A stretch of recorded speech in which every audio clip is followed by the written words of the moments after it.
Welcome to the Steelers by the Lake podcast, as James likes to call it, podcast. I'm Cody Tanner, joined once again by my co-host, James the Strong Man James. James, how are you doing on this lovely Saturday morning? I'm very, very good. How about you, buddy? I am lovely. Man, I'm up before 9 o'clock. That's a shocker. Yeah, man. You're making things happen, buddy. Yeah. On the one day I can sleep in, I'm just like, okay, here we are. Every other day this week, I was up by 3:30 because of work at the latest. Yeah. No, it was probably 4 at the latest, but still. Whew. That's okay. Yeah, rough week, huh? It was a long one. I think I put in 51. I think I got to 51 by the end of the week. Yeah, somewhere around 50 as well. Yeah. But in other news, you're not here for work talk. You're here for Steelers talk. And big news going on this week. Starting off with General Manager Kevin Colbert. There are heavy rumors that he is done with the year-to-year contracts with Pittsburgh and is actually considering retirement and quite possibly after the draft this year. So we could only have our general manager a couple more months here. There are two guys in-house that are quite likely replacements, either the cap specialist Omar Khan or Brandon Hunt, who I believe is like director of pro personnel or something, or pro scouting right now. And Omar, he's been with the organization for a while. Yeah, Omar was recently requested to be interviewed for a job as well outside of Pittsburgh, so that'd be interesting to see what happens with that for sure. Yeah, he's been interviewing for GM jobs at other places for a few years now, and I wouldn't be surprised if Pittsburgh is looking to go in the direction of Brandon Hunt, which is what I expect to be, honestly, because he's more like the scout guy, is where Omar Khan has been the financial guy for the last few years, keeping us under the cap in situations where we weren't even close. If Omar Khan were to leave, I would take that as a possible sign that he expects Brandon Hunt to get the job in replacement of Kevin Colbert instead of him. But one of the things that's important to note on that, and I don't have this written down in the notes here, Cody, sorry. Omar Khan, if he does get a general manager job with another organization, the Steelers will be compensated with 2 third-round compensatory picks, one in the upcoming draft class, one in the year following. So Deuces. Not saying I want to see Omar Khan gone, but boy, could we use those draft picks right now when we're in the rebuilding process. Yeah, we could. And remember, we're not rebuilding, we are reloading. Reloading? Yeah. Remember, we'll see how accurate that is for next season. Yeah, there's a very important piece that needs reloaded very, very well. Yeah, for sure. So yeah, obviously the heavy rumors that he's leaving after the draft, which is the huge benefit in our opinion. I think we understand how well he has drafted for Pittsburgh over the last few years. And when I say few, I mean many years, to be honest. Because he's been with them for a long time now. Absolutely. I don't know the actual number, but yeah, it's been a number of years though, and people like to point at certain classes and say, well, this one didn't work out or that one didn't work out. Well, for every guy that you have like Artie Burns, you seem to have at least 1 or 2 guys like TJ Watt and Cam Hayward and Marquise Pouncey and Troy Polamalu and these guys that aren't just first round picks that are hits, but they're home runs. They're multi-time All-Pros and going to the Pro Bowl year after year after year. And so his highs are incredible, and he's had a lot of like mid to late round steals too. I mean, you got to give him credit for Antonio Brown, right? As much as he turned into as much as he turned into a maniac later in his years, his on the field talent was undeniable, and that was a 6th round pick. So trying to find things out of nowhere. I mean, acquiring Chris Wormley seemed like not that big of a deal last year. Now he ends up getting forced into a starting role this year and gets 7 sacks. And all we gave up for him, I want to say, was like a 5th round pick. I believe this year, trading for Akilla Witherspoon, it looked like an awful trade where we just gave up a pick for no reason. It turns out he ended up with one of the highest ratings as a pass defender in the NFL at the end of the year there. And he has potential for the 3 future. interceptions. Yeah, possible starting corner of the future, 3 interceptions, and he didn't even start half a season. Yep. I mean, there's a lot there, and all we gave up, again, was like a 5th or 6th round pick. Yep. So some of these trades are actually making him look a lot smarter once you let things go down the But see, road. that's two good trades and one bad trade. Joe Schobert probably shouldn't have got him, but we understand. We talked about it last week. James talked about it Yeah. last week. He understands that it brought a leadership morale mentality type thing with a veteran inside linebacker and potentially improve the play of. I mean, we'll never know if they wouldn't have played as well as they did or as bad as they did or whatever. But the leadership and the veteran mindset was more than likely beneficial to Pittsburgh overall. So Yeah, absolutely. there's aspects that it was a good trade and there's aspects that it was a bad trade. So you argue that amongst yourselves and we'll watch. In other news, James Washington did return from the COVID list, which was good to have. James Washington, again, James and I probably feel is one of the most underrated and underused wide receiver in the NFL, hands down. I don't think it's Yeah. close. Yeah, definitely. If Pittsburgh would have used him more in certain situations, I felt like he could have filled in on that role when Juju was down for so long, Yep. converting on third down. He's the kind of guy with reliable hands and always gets yards after catch. So I would have liked to have seen him be used more this year. Now he's going to have the opportunity in the playoffs to make a push and see what he can show, whether it be an audition for another team or coming back to Pittsburgh. I do expect him to leave Pittsburgh, though, Yep. in free agency this year. Yep. I think And the biggest shocking news of the week for Pittsburgh on Thursday, one Mr. Juju Smith-Schuster, if you're looking at Cody's feed right now, he's pointing to his jersey in the background there, returned to practice. He has been cleared fully by doctors to participate in the sport of football. So he's ready to go. Rumors are all over the place with it. Some people are saying he's not going to come back for a couple of weeks. And then there's multiple reports saying that if they decided to clear him this week, he could absolutely go. And I'm going to jump to a note that I've got later on in the notes here because I think it's kind of significant in correlation with that. It's all about finding a roster spot, though, because they're at 53 guys right now. So you can't just put him on the roster without having someone to have to come off of it. Well, it just so happens that James Pierre went on the COVID list. So there is a spot available. The Steelers roster is now currently at 52 with James Pierre on COVID. So Pittsburgh could potentially dial him up for this game against the Chiefs. I would absolutely love to see it. I think he could be a big difference maker in this game. And I just would absolutely love to see him make the comeback. Really shows how much his heart is in it, and how much respect I think people should put on him for him to be willing to try to come back same season from shoulder surgery, and I think it was a torn labrum too. Yeah. Yeah, I mean, and with that being said, we just talked about James Washington. Would this negate James Washington's potential role in this game? Probably. He probably wouldn't have as much of a chance of being a integral part of the offense when you look at the wide receiver depth and what they typically use anyways. Um, I've been seeing I saw more Cody White in the last few weeks than I did James Washington, which is just crazy. But also he was on the COVID list. Um, but even before that, I felt like I didn't see James Washington as often as I saw other people. I mean, even Ray, who in my opinion is lower on the depth chart than him, but has a different, unique talent. You know what I mean? Like with the end arounds and the speedy, the quickness of it. Um, so yeah, maybe James Washington gets an extended role. Maybe he doesn't if Juju comes back. So be very interesting to see what they do there. Or maybe they actually realize, hey, we have two good guys that are coming back with potentially Juju and James Washington. They play them both a little bit more. We'll Yeah, have you to never see know. what happens. Yeah, maybe Um, they go four wideouts, and now you start really spreading the field, and maybe Kansas City doesn't have enough DBs to cover everybody. So we'll see where that goes for sure. Um, Buddy Johnson, who is currently on the injured reserve, actually came down with COVID. So he has been moved to the COVID list. That does not affect anything on the 53 because he was already on the IR. yep, But just a note, and we're going to make that note because it's out there. yep. And then some disappointing news.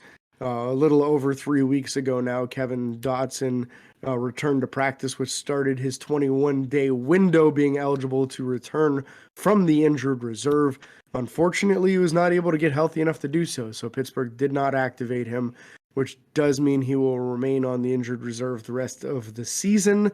That is all postseason. So if Pittsburgh were to make a run all the way to the Super Bowl, it doesn't matter. Kevin Dotson is not eligible to return now due to not coming back. Yep. So sad news. We really were hoping to see him come back. He could have helped solidify that offensive line that was having some issues. But now, John LeGlue, hey, buddy, it's your turn, man. You're up. Next man up mentality. The really good audition for him, too, in the playoffs, going against some real high-level players to see what John LeGlue's made of. So I'm pulling for him. Let's see if he can put a couple more good games together, and maybe we make a run of this. Yep, I like it.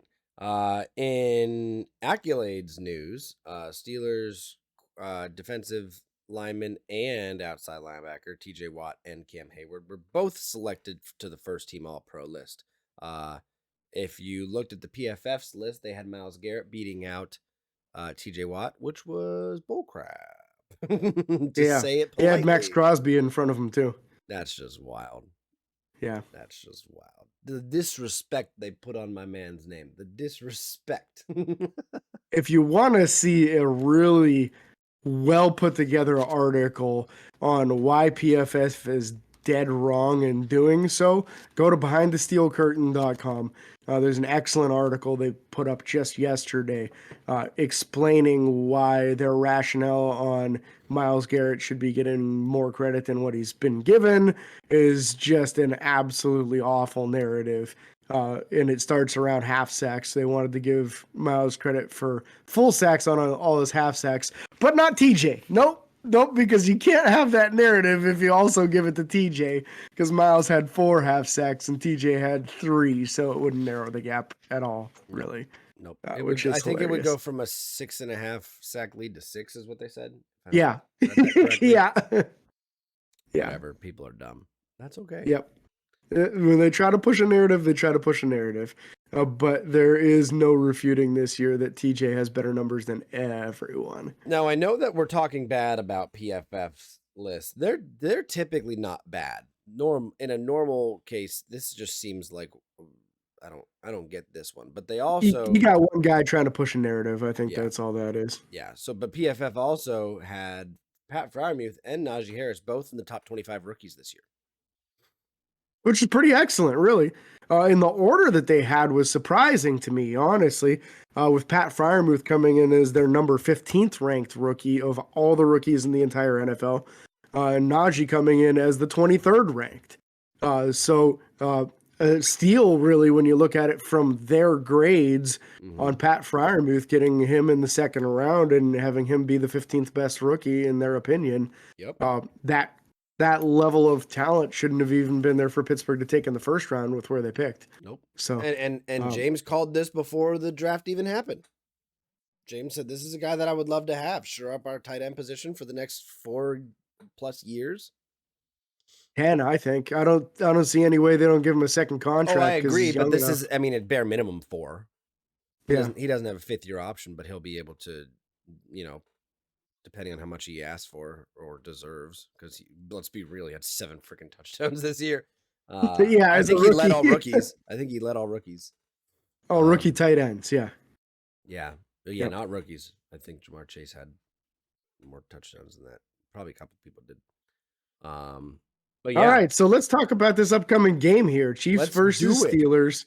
First round of the playoffs. First thing we're going to hit is the injury report real quick here. Yep. And it's light for both teams, and it's just running backs. The Chiefs are looking at Clyde Edwards-Helaire, their starting running back, out with a shoulder injury. And then running back Darrell Williams, who's the number 2 running back, there's questionable. He's got a toe injury. He was limited in practice all week long, never got a full participation. So I would expect him to probably start anyway. Yep. And then they'll run that other guy that they had in our last matchup that ran pretty well against us as well. But that's a lot to do with their offensive line. I think that group makes some pretty big holes for about anybody. Yep. On the Steelers front, Najee Harris seems to be the only one with an injury right now that was not able to go full practice.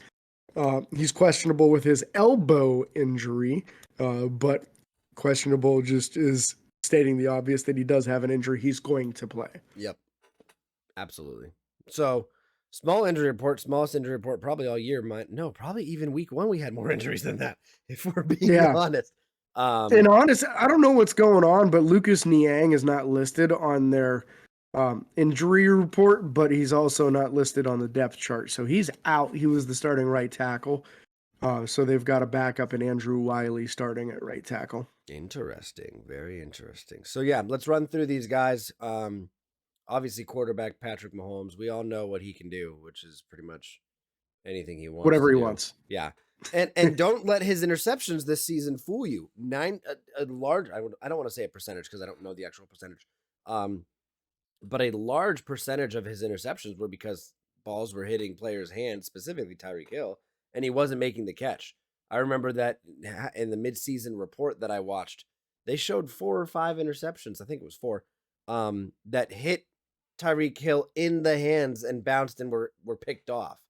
So don't mistake his interception numbers for the fact that he didn't have a bad year. He did not have a bad. I mean, they're in the playoffs. They're the number 2 seed. Um, they're still the Chiefs, put it that way, and they got hot at the end, which Super Bowl teams typically tend to do that. Yep. Yeah. So let's just hope that was the end of it. They're going to fizzle out and not play as well against Pittsburgh. That's exactly it. That's my hope anyway. Running back position, like we talked about, Clyde Edwards-Helaire, Darrell Williams, Jerick McKinnon, and Derek Gore. Gore was the one I was trying to think of that played real well against Pittsburgh last time. Yep. So they're a pretty deep running back group there. Their fullback, Michael Burton, I don't really think they use him very often at all. Nope. This time we do have to deal with Travis Kelce. We did not have to deal with that last time. Yep. So that's going to be an adventure for sure. Their tight end room was ravaged. Now it's fully healthy. So that's going to be a bigger obstacle than what it was a few weeks back. That'll be fun to see what happens there. Obviously, the wide receivers are depth. The depth chart's crazy there. You got Tyreek Hill, Mecole Hardman, Byron Pringle, and Demarcus Robinson. Those are just the top 4 guys. All of those guys are playmakers. And Mecole Hardman and Tyreek Hill are debatably 2 of the fastest wide receivers in the league. Like, not even debatably. They are. Let's clarify. Yeah, they're 2 of the top. If you were going to go like top 5 wideouts as far as speed, they're both going to be in that top 5. Yeah, 100%. So I think it's actually to Pittsburgh's advantage this time around that they've played a few more weeks because they've seen more out of Ahkello Witherspoon. So I look for Ahkello Witherspoon to not only start this game, but play almost the entire way through. And he's a little bit faster than what Joe Hayden and Cam Sutton are. So that'll help a little bit. I mean, it's not a solution for shutting one guy down or anything by any means, but at least it's a little bit different from what we had the first time around in the matchup. Yeah, 100%. And then this offensive lineman's crazy, James. This offensive lineman is wild. Good. Yeah. Wild. Left tackle Orlando Brown, left guard Joe Thuney, center Creed Humphrey, right guard Trey Smith, and right tackle Andrew Wiley. It's a big team. It's a big offensive line. They can push people around. They're bullies. I don't want to see our defensive line or defensive front 7 get just tanked by these guys. But I'm worried. If there is a weakness on this offensive line, it's going to be the right tackle because it is a backup right tackle. That does happen to be the side that TJ Watt lines up against. So if there is an advantage for Pittsburgh, it's the fact that they're probably Kansas City's going to have to waste a tight end or a running back on a lot of plays to help double team against TJ. Otherwise, TJ is going to wreck Patrick Mahomes' day. Yeah. And TJ was not healthy in the first matchup either. He was coming off a groin injury and was just kind of limping around out there. Yep. This time, he's pretty much almost fully healthy. So that is definitely something that will go in Pittsburgh's favor in relation to the last game anyway. I'm not saying by any means that just because TJ is going to play, we're going to win. But I do think that TJ is one of those guys that if he's on the field, you always have a chance. And I think he is they a could be game strategic record with him. I think they could be very strategic with him. I wouldn't be shocked if TJ Watt ends up with a pick this game. Yeah, me either, because he came close. With all the flats that they throw to Travis Kelce or the running backs, and the fact that he can come off the line and jump a mile in the air, there's a chance in this game that he gets a pick. So think back a couple weeks. Give me a sec. Yeah, you got to get that cough out, baby. There you go. Yeah, there we go. Gotta work it out here. At least I remembered the mute button. You guys weren't going to want to hear that. There you go. But with what we saw from TJ a couple weeks ago against Cleveland, he was reading Baker Mayfield like a book on when he tried Like to a throw to his side of child's the book. field. Yeah, yeah, Let's clarify. like a like a color by numbers book. It Yeah. was really, really easy. Dr. Seuss, Uh, baby. yeah, when he threw it to his side, he jumped up and he batted it down. And And he he had almost got a words. pick a couple times. He had words to say. Oh yeah, he was talking a lot of trash to Baker about it too. That was great. But rightfully so, you know. So, Yeah. Oh my gosh. Yeah. well, we'll see. Let's talk about their defense real quick here on that defensive front.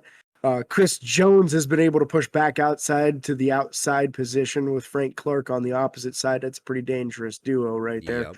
Yep. In the inside, Jerron Reed and Derek Nandi are going to be their starters.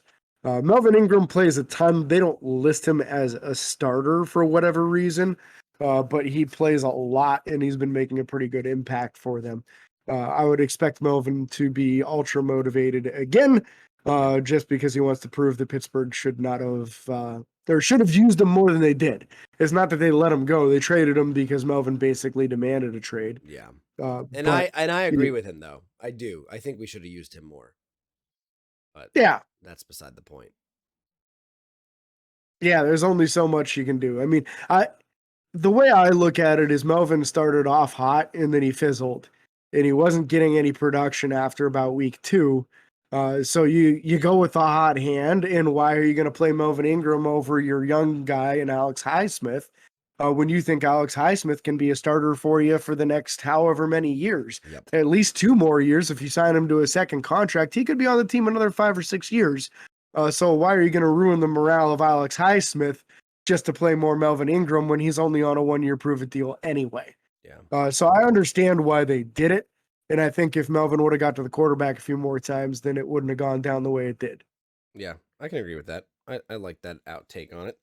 And then also you move to the linebackers. You have Ben Neiman and Anthony Hitchens at the linebacker spots, specifically the inside linebackers. And they play a lot of them because Nick Bolton and Willie Gay, the listed backups, play a ton. Yeah. I think Nick Bolton ended up actually leading the team in tackles. So there's a lot of play that goes with the other linebackers in this group too. A pretty decent rotation going on there. Yeah. What about the cornerback room, Cody? What do you think about these guys? Cornerback room is crazy. You got Javarius Ward, L'Jarius Sneed. Both of those guys are no pushovers. You also have Mike Hughes, and even Rashad Fenton backing him up, and DeAndre Baker. I think all of these guys are quality starters in the sense of either in a slot position or a weak side corner. I think any of those guys can play that position or one of those two positions and play it well. So I think their cornerback room might be one of the better ones we've faced, especially with Travarius Ward and L'Jarius Sneed being 2 of the younger guys. They're fast too. L'Jarius Sneed is very, very fast. I don't think we have someone on the team that is faster than Sneed at the wide receiver position, if I'm being honest. Ray might be close, Yeah, but I don't think he's still faster than him. Yeah, our guys really aren't lightning fast when it comes to the wide receiver position. So that's just you're right. That's going to be a matchup to watch. Can you get separation against these corners?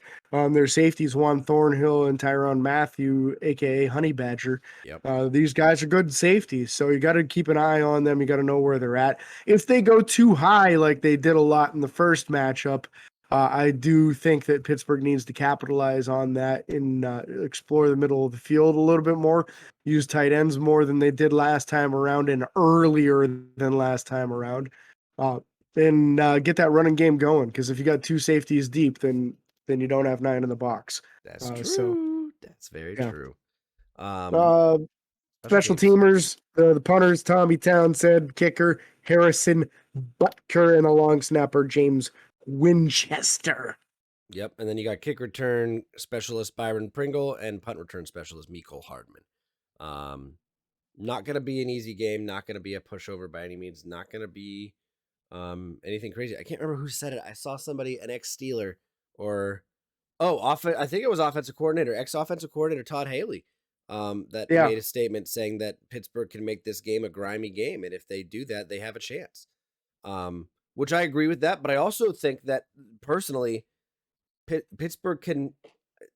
I'm going to say something out on a limb here. I'm not saying this as the thing that I think will happen, but I'm saying it's very possible. Pittsburgh could win by double-digit points in this game.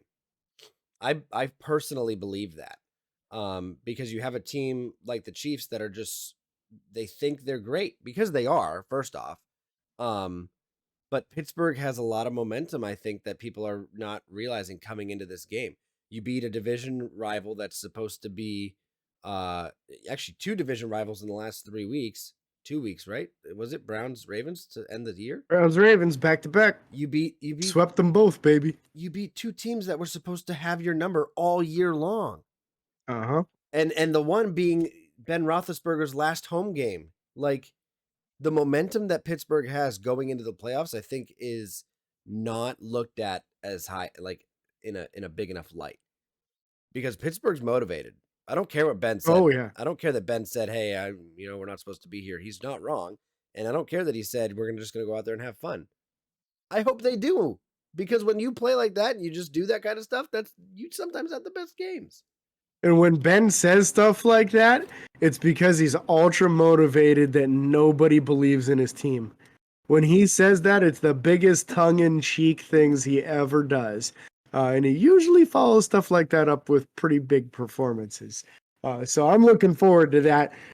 Some things that we're looking forward to this upcoming week. First off, today, if you've made it this far, happy birthday, Nick Pretzel! Nick Pretzel, my roommate. I know him. That's Sorry. our guy.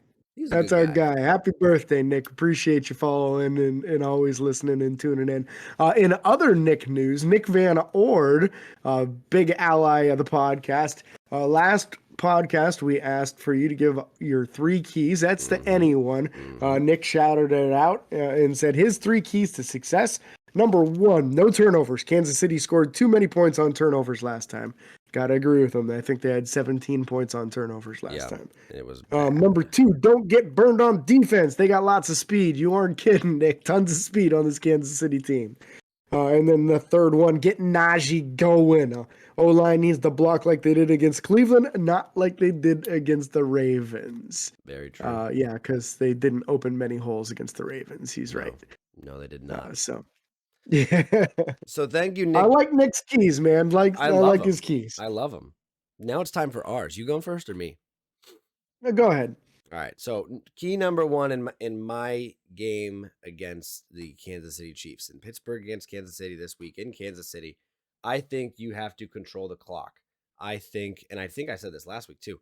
A team that like Kansas City that's going to run the ball, has the ability to throw the ball anywhere on the field, literally anywhere, and make plays. They can have drives that last 7, 8, 10 minutes in that area, and that's a long drive. And I don't want to see Pittsburgh's defense sitting on the sideline for 8 minutes at a time waiting to get back in. I understand there's an aspect of they need rest every now and then, which that's Pittsburgh's Pittsburgh's offense to sit on the sideline for that long. I don't want to see that happen. They need to get in a rhythm early. But I also understand that Pittsburgh's defense will need rest, was what I was getting at. And I think that our offense needs to apply enough pressure and consistency getting on third down conversions, second down conversions, whatever it is, extended drives, to make sure our defense is rested when they get back on the field to face this offense. Number 2 key to success. I believe that we need to sack Patrick Mahomes multiple times. I don't think pressures are going to do it. I think we need to make sure they're in second and long and third and long situations to prevent our defense. Our defense allows 15-yard plays all the time. I think we need to get them into 2nd and 18, 3rd and 20, whatever it is. I really want to see Pittsburgh's ability to sack Patrick Mahomes, and I want to see that. Listen, if we can do it like we did against the Ravens, what was it, 9 sacks? 9 against Or that Cleveland. was Cleveland. You're right. We had 7 in the first matchup against Baltimore. Yeah, which against Lamar Jackson playing. So again, I want to see that. I want to see that style of play out of Pittsburgh. And my third key to success is the same one I said last week that didn't happen, and I want it to happen this week. Score early and often. Please get in the end zone. I do not mind winning games by Chris Boswell kicking field goals. I don't mind that. it just doesn't help my blood pressure. Let's be Be real. enough this week. It Huh? won't be enough this week because No, it Kansas won't. City is not going to be out there kicking field goals. Nope. They're going to get in the end zone. So you're absolutely right. Got to score early, got to score often. Those are my 3 keys to success against All right. the Kansas City Chiefs. All right, man. For me, going to be a little different from the usual. Number one, play disciplined football. And by that, I mean a very low amount of penalties. Can't kill your drives with penalties. Can't extend their drives with penalties. Extremely important that we play very disciplined football. Number two, I want to see the tight ends involved in the first quarter and then the rest of the game as well. If you want to move the sticks, if you want to stress this defense out, do it with your tight ends. Gentry and Freiermuth can move the sticks. They get you lots of yards, and they're high percentage catch guys. So let's use them and make sure we get that happening. And then the third and final one is just to get that run game going with Najee. On the games that we have a good, solid run game, we seem to do well in that score column and also in that win-loss column. So I want to see some of the pressure taken off of Ben. I don't want him in those third and long situations, and that starts on first down. If you're running on first down, getting 4 or 5 yards instead of 1 or 2 yards. Just makes the whole drive a hell of a lot easier. So that's what I'm looking at on mine. I'm gonna add I'm gonna add a new segment to this real quick at the end of this. Weird prediction. Okay. Weird prediction. And if you can think of one real quick, you can do it. I just thought of mine. I think the tight end room will have 2 touchdowns in this game. All right. That's my weird prediction. If you don't have one, you don't I'm have gonna. one. But I put you on the spot. No, you're good. I'm gonna go. Montravius Adams gets 2 tackles for loss and a sack. And a sack. Ooh, okay, and a sack. Okay. I like it. I like it a lot. Plays out of his mind. I like it a lot. I don't know. I don't have anything else, James. You got anything? That's it for me, buddy. That's it for you. So really appreciate you guys following us in supporting the podcast. Be sure to like and follow us on Facebook, Twitter, Instagram, YouTube, TikTok. What am I missing? Anything else? That's all of it. Just like That's and all, subscribe. Like and subscribe on YouTube, baby. It doesn't Yeah. cost you anything. Ring the bell, as Cody says. Ring the bell. So for my co-host Cody, this is James signing off. Peace.